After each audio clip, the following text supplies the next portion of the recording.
Hello दोस्तों, Artika online classes में फिर से आप सबका एक बार स्वागत है। आज हम लोग बिहार सीरीज से बिहार के परिचय को देखेंगे।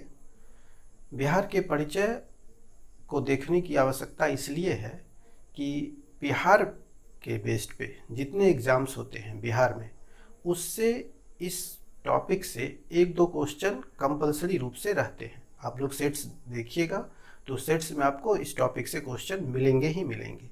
ठीक है, तो इसलिए इसको एक बहुत ही ध्यान से देखने की ज़रूरत है।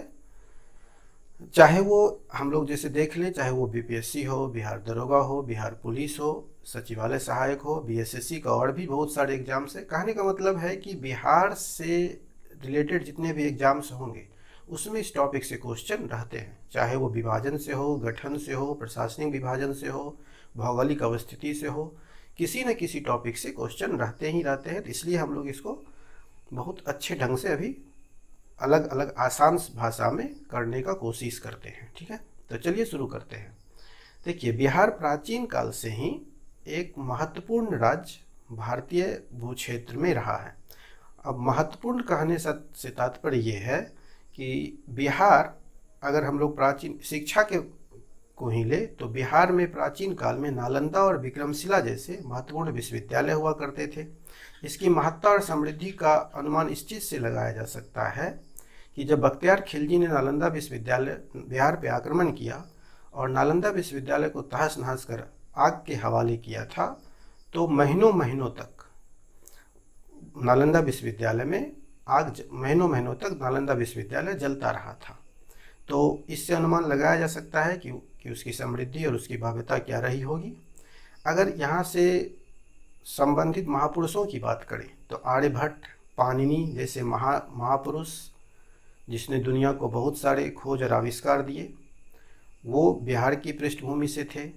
चंद्रगुप्त मौर्य, प्रशासनिक क्षेत्र की बात करें तो चंद्रगुप्त मौर्य जिन्होंने अपना राज्य का प्रशासनिक शुरुआत बिहार से करा। पाटलिपुत्र में उनके बहुत सारे अवशेष मिल चुके हैं। भारत के पहले राष्ट्रपति की बात डॉक्टर राजेंद्र प्रसाद की करें तो वो भी बिहार के पृष्ठभूमि से थे। तो कहने का मतलब है कि बिहार प्राचीन काल से ही एक महत्वपूर्ण स्थान भारतीय भूखंड में रखता है।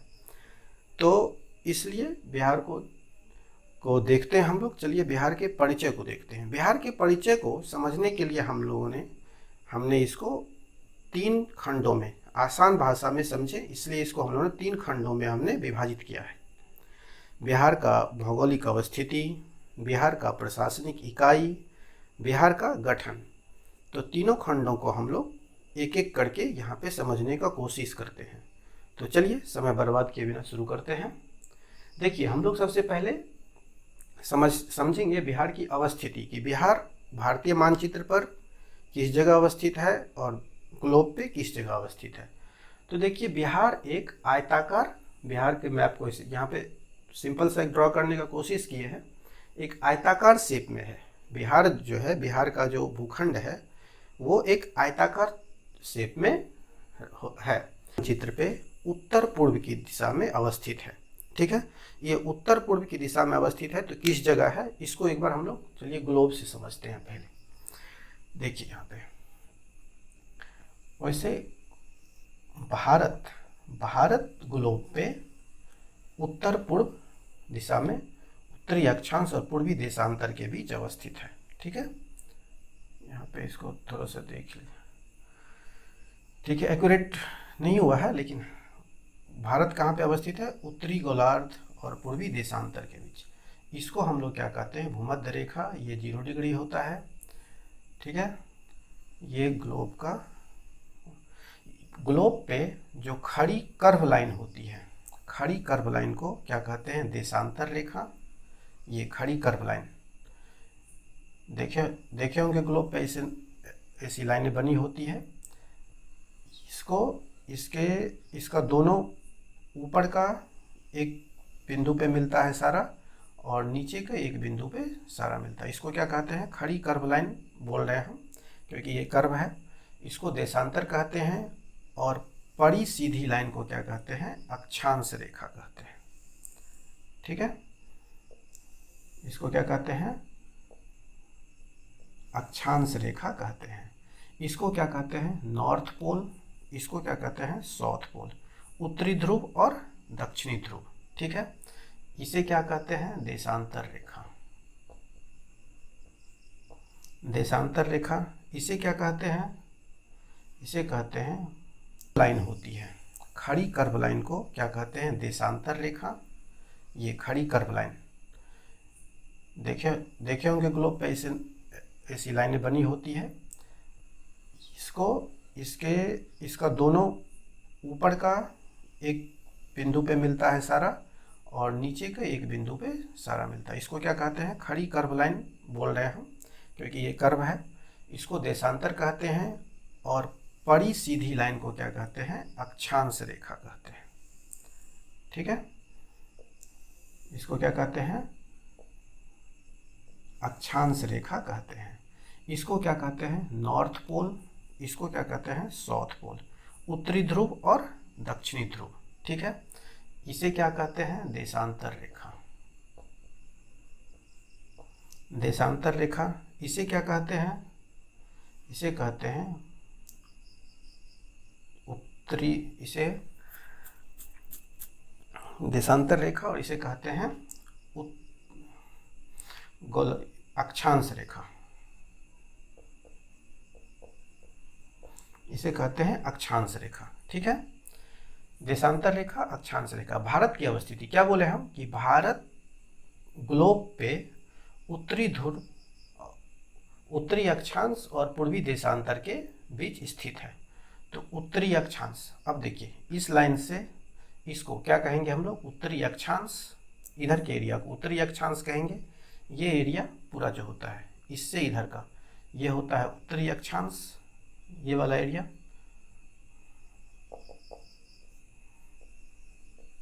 उत्तरी अक्षांश। इससे इस लाइन से इधर वाला एरिया होता है दक्षिणी अक्षांश। दक्षिणी अक्षांश। और ये जो लाइन है इसके इधर वाला एरिया कहलाता है पश्चिमी देशांतर।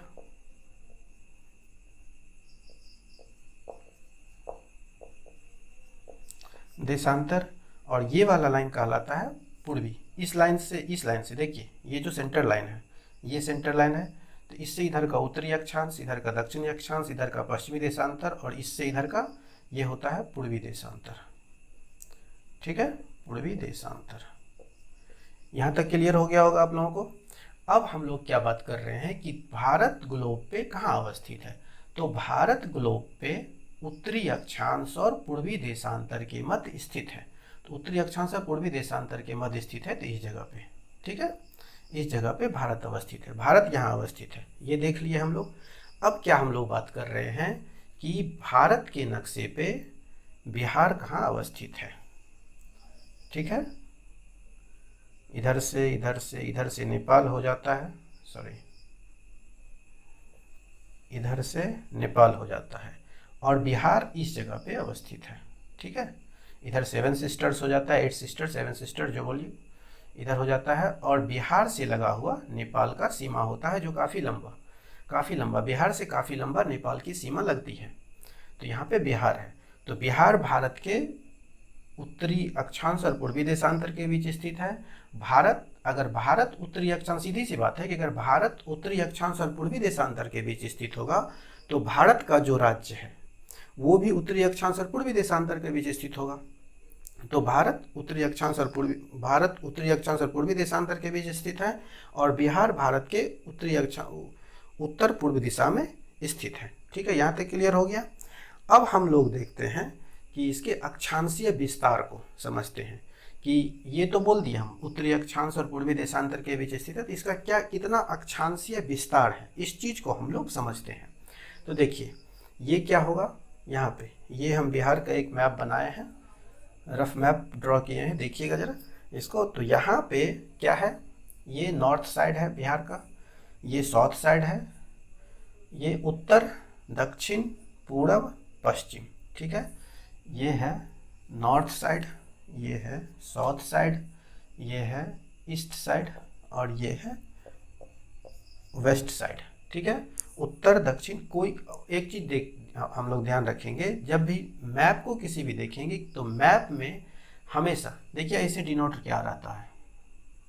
मैप जब भी आप लोग देखिएगा तो ऐसे डिनोट क्या रहता है, इसमें मैप में कोई भी मैप देखिए आप लोग, तो उसमें मैप में उत्तर हमेशा ऊपर की तरफ रहता है, तो उसका अपोजिट दक्षिण रहेगा, और पूरब हमेशा हम लोगों के राइट साइड में रहता है तो इधर रहेगा, और पश्चिम, सॉरी यहाँ पे साउथ लिख दिया है हम, ईस्ट होगा, उल्टा हो गया यहाँ पे, ईस्ट और वेस्ट। यही डिनोट क्या रहता है, कहीं भी मैप देखिएगा आप लोग तो ये डिनोट सिंबल डिनोट क्या रहता है, तो किसी भी मैप में उत्तर ऊपर, दक्षिण नीचे, पूरब इधर, पश्चिम इधर।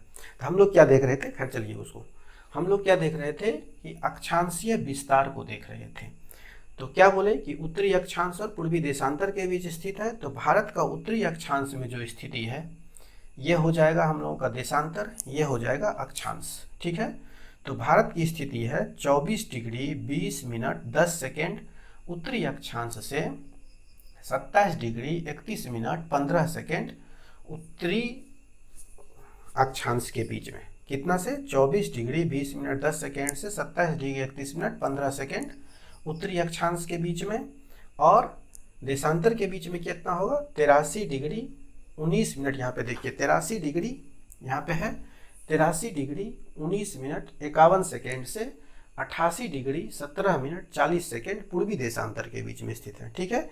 इधर से इधर की तरफ, क्योंकि यहाँ पे जब जीरो होता है, देखिए यहाँ पे जब जीरो होता है तो जीरो से इधर की तरफ ये डिग्री बढ़ती है, ये इधर बढ़ती है, ये जीरो है, उसके बाद 5 10 15 20 25 जितने भागों में आप डिवाइड कर जितना रेखा देंगे उस हिसाब से यहाँ पे यहाँ तक बढ़ती है। फिर इधर भी बढ़ता है, उसी तरह से यहाँ से ये इधर बढ़ता है, यहाँ से इधर बढ़ेगा, तो यहाँ से 24 से 27 इधर से इधर, और फिर 83 से 88 इधर से। अच्छा, इसमें याद करने का आप लोग सोचते होंगे 31 मिनट 15 सेकेंड, इसको कैसे याद रखें, तो आप लोग 24 और 27 याद कीजिएगा और 83 और 88, तो इससे काम चल जाएगा, ठीक है। अगर पूरा याद एग्जैक्ट याद कर लीजिए तो और बेटर है, ठीक है, क्योंकि एग्जामिनर्स हम लोगों को फंसाता है, वो अपना कोशिश करता है कैसे स्टूडेंट को फंसाया जाए, तो उस हिसाब से। और खैर वैसे 24 27 83 88 भी याद कीजिएगा तो काम इससे हम लोगों का चल जाता है, चल जाएगा, ठीक है।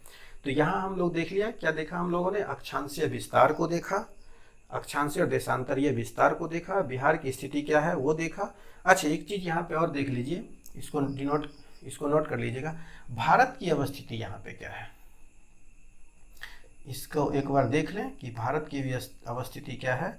तो भारत की अवस्थिति यहाँ पे, भारत 84 डिग्री, भारत 84 डिग्री से, सॉरी, भारत 8 डिग्री 4 मिनट से, भारत 8 डिग्री 4 मिनट से 37 डिग्री 6 मिनट उत्तरी अक्षांश के बीच में स्थित है, ठीक है। भारत की अवस्थिति यह है उत्तरी अक्षांश में, और 68 डिग्री 7 मिनट से 97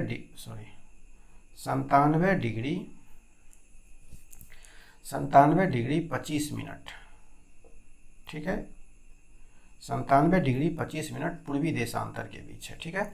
भारत की अवस्थिति ये है, भारत यहाँ पे जो है अक्षांश पे, तो इसका अक्षांशीय विस्तार है 8 डिग्री 4 मिनट से 37 डिग्री 6 मिनट उत्तरी अक्षांश के बीच, और 68 डिग्री 7 मिनट से 97 डिग्री 25 मिनट पूर्वी देशांतर के बीच भारत की अवस्थिति है ये, ठीक है। यहाँ तक हम लोगों ने अक्षांशीय विस्तार देशांतरीय विस्तार को देख लिया, भारत की स्थिति भी साथ में साथ एक बार देख लिए हम लोग, बिहार के अक्षांशीय विस्तार और देशांतरीय विस्तार को देख लिया। अब हम लोग क्या देखेंगे, इसका ये हम लोग इसकी लंबाई चौड़ाई को देखेंगे।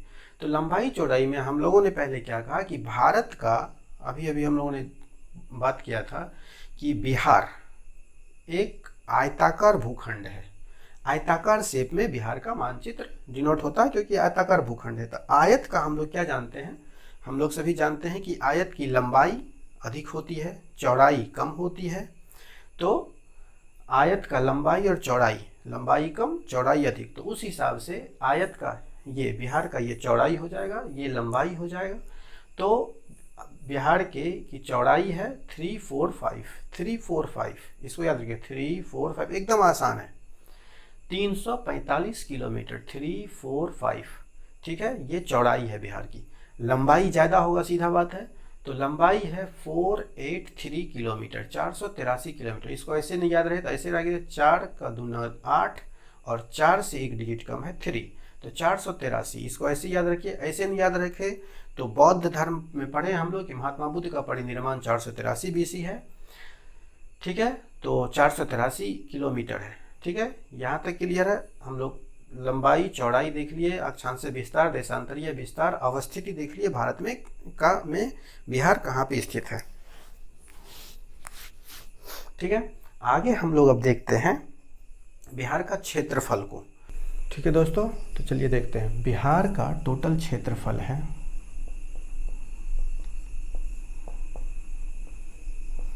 94.16 लाख। इसको आप लोग एक बार लिखते जाइएगा, हेक्टेयर। बिहार का टोटल क्षेत्रफल कितना है? 94.16 लाख हेक्टेयर है। अब इतना लाख हेक्टेयर है तो बिहार भारत में कितने नंबर पे आता है? बिहार भारत का 13वां सबसे बड़ा राज्य है, तेलंगाना के बनने के पश्चात। तेलंगाना से पहले 12वें नंबर पे था, तेलंगाना बनने के पश्चात एक पायदान नीचे आ गया, तो अब ये हो गया बिहार 13वें पायदान पे है। भारत का 13वां सबसे बड़ा राज्य है बिहार। और जनसंख्या में देखें तो बिहार का जो है जनसंख्या की दृष्टि से यह तीसरा बड़ा राज्य है। पहला बड़ा राज्य है उत्तर प्रदेश, दूसरा बड़ा राज्य है महाराष्ट्र और तीसरा नंबर पे आता है बिहार। भारत के क्षेत्रफल का 2.86% है। बिहार का क्षेत्रफल भारत के क्षेत्रफल का 2.86% है, ठीक है। यहाँ तक क्लियर हो गया। इससे आगे हम लोग देखते हैं। ये देख लिया हम लोगों ने बिहार का स्थिति, बिहार का अक्षांशीय और देशांतरीय विस्तार, ठीक है। अब आगे हम लोग देखते हैं बिहार का एक सेक्शन ये यहाँ तक। अब इसमें एक चीज़ और देख लेते हैं कि बिहार से सटा हुआ राज्य कौन कौन सा है। तो बिहार के उत्तर में क्या है? नेपाल, दक्षिण में झारखंड, पश्चिम में उत्तर प्रदेश और पूरब में पश्चिम बंगाल। इस पे ये क्वेश्चन पूछता है कितने बिहार से कितने भारतीय राज्य की सीमाएं लगती है? तो 3, उत्तर प्रदेश, झारखंड, पश्चिम बंगाल। और एक और बिहार से नेपाल की सीमाएं लगती है, जो अंतर्राष्ट्रीय बॉर्डर भी है और ये बहुत लंबा है, ठीक है। तो एक और लगता है उत्तर में नेपाल, दक्षिण में झारखंड, पूरब में पश्चिम बंगाल, पश्चिम में उत्तर प्रदेश, ठीक है। यहाँ तक हम लोगों ने देख लिया बिहार की अवस्थिति, अक्षांशीय विस्तार, देशांतरीय विस्तार। अब हम लोग देखते हैं बिहार के नामकरण। कोई भी प्रदेश होता है तो उसका नाम होता है, तो नाम के पीछे बिहार क्यों पड़ा?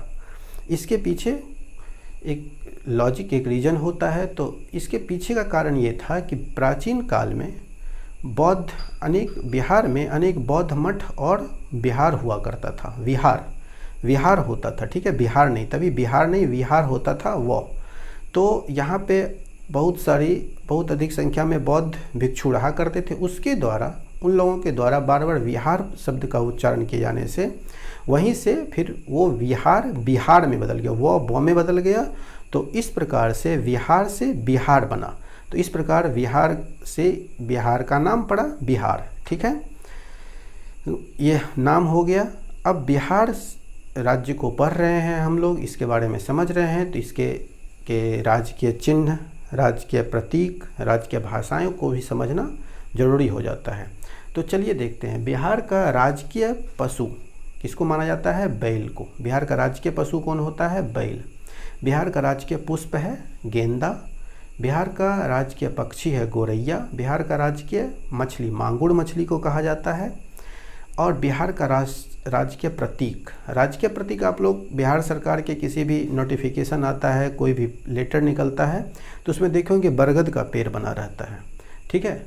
तो बरगद का पेड़ जो है वही बिहार का राजकीय चिन्ह है। और बिहार की राजकीय भाषाएं देखिए, हमारे संविधान में 22 भाषाएं हैं, ठीक है, जिसको राष्ट्रीय भाषा का दर्जा प्राप्त है। लेकिन उसमें सभी राज्य को ये स्वतंत्रता दी गई है कि वो उन 22 भाषाओं में से किसी भी भाषा को अपना राजकीय भाषा बना सकता है। तो उसी के तहत बिहार भी अपना राजकीय भाषा चुन रखा है। तो उसमें पहला राजकीय भाषा है हिंदी, बिहार की पहली राजकीय भाषा है हिंदी, और दूसरी राजकीय भाषा है उर्दू। बिहार की पहली राजकीय भाषा क्या है? हिंदी, और दूसरी राजकीय भाषा है उर्दू। ठीक है, यहाँ तक क्लियर है। हम लोगों ने गठन देख लिया, बिहार का नाम देख लिया। अब बिहार के गठन को, बिहार का नाम देख लिया, बिहार की भाषाएं देख ली, बिहार का प्रतीक देख लिया। अब हम लोग बिहार के गठन को समझते हैं। देखिए, बिहार, अभी जो बिहार हम लोग देख रहे हैं, ये बिहार पहले एक बहुत बड़ा प्रदेश हुआ करता था, जिसमें अभी का जो उड़ीसा, झारखंड और बिहार, ये तीनों एक बिहार प्रांत कहलाता था।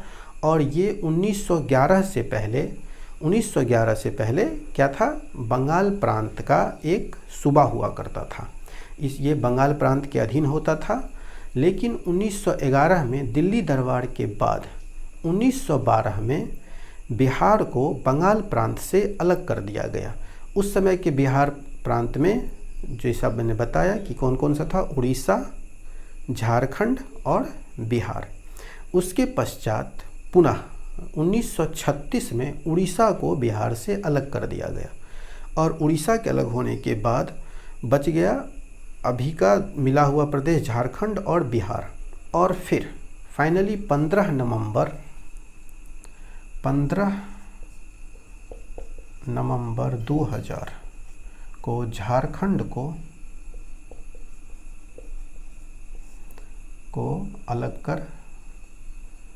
अलग प्रांत अलग किया गया।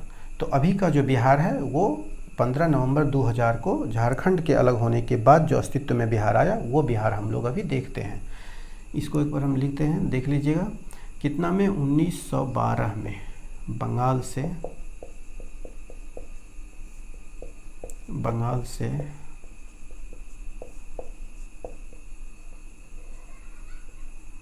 बिहार प्रांत को अलग किया गया। ठीक है, तत्पश्चात 1936 में उड़ीसा को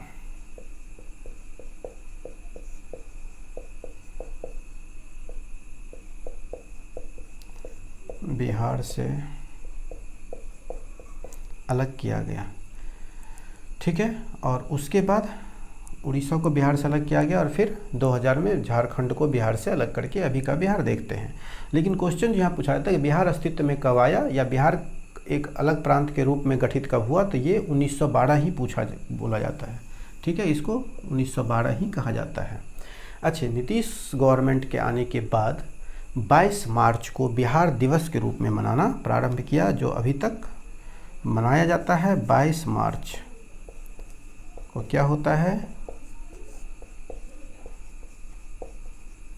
22 मार्च को बिहार दिवस के रूप में हम लोग मनाते हैं। ये नीतीश सरकार के द्वारा प्रारंभ किया गया था। ठीक है, तो यहाँ तक गठन देख लिया हम लोगों ने, अक्षांश विस्तार, भौगोलिक स्थिति देख लिया, फिर गठन देख लिया। अब हम लोग बिहार के प्रशासनिक विभाजन को देखते हैं। ठीक है, तो चलिए हम लोग बिहार के प्रशासनिक विभाजन को एक बार देखते हैं। यहाँ तक क्लियर हो गया? यहाँ तक कोई कन्फ्यूजन नहीं है ना? चलिए अब हम लोग बिहार के प्रशासनिक विभाजन को देखते हैं। तो बिहार का प्रशासनिक विभाजन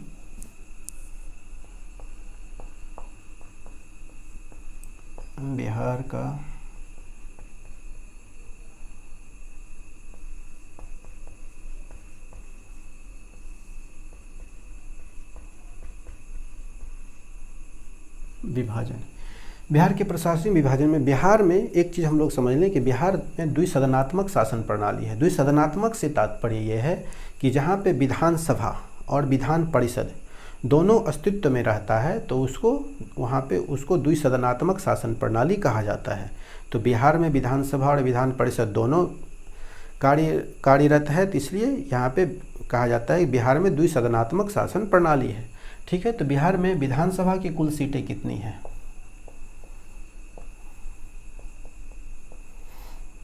विधानसभा की 243 सीटें हैं। ठीक है, लोकसभा की कितनी सीटें हैं? लोकसभा की बिहार में 40 सीटें हैं। उसके बाद विधानसभा, लोकसभा, उसके बाद राज्यसभा। राज्यसभा की बिहार में कितनी सीटें हैं? 16 सीटें हैं। और विधान परिषद की कितनी सीटें हैं? जैसा हम लोगों ने बताया कि यहाँ विधानसभा और विधान परिषद है, तो विधान परिषद की कितनी सीटें हैं? विधान परिषद की 75 सीटें हैं। ठीक है, ये हो गया। ये बिहार का प्रशासनिक इकाई में विधानसभा, लोकसभा, राज्यसभा, विधान परिषद हो गया। अब हम लोग देखते हैं कि बिहार में कितने प्रमंडल हैं। बिहार में प्रमंडलों की संख्या 9 है। इसको हम लोग जब लास्ट आगे देखेंगे, सेंसस पढ़ेंगे बिहार का, तो सभी प्रमंडलों, किस प्रमंडल में कितने ज़िले हैं और उसमें उसका एजुकेशन, जनसंख्या घनत्व, क्षेत्रफल, सारे को अलग अलग हम लोग डिटेल्स से करेंगे इस सीरीज में जब आगे हम लोग बढ़ेंगे तो। ठीक है, अभी हम लोग शॉर्ट में देख लेते हैं। प्रमंडलों की संख्या 9 है। बिहार में जिलों की संख्या कितना है? 38। 37 था, अरवल के बाद 38 हो गया। ठीक है, उसके बाद अनुमंडल की संख्या, अनुमंडल की संख्या 101 है।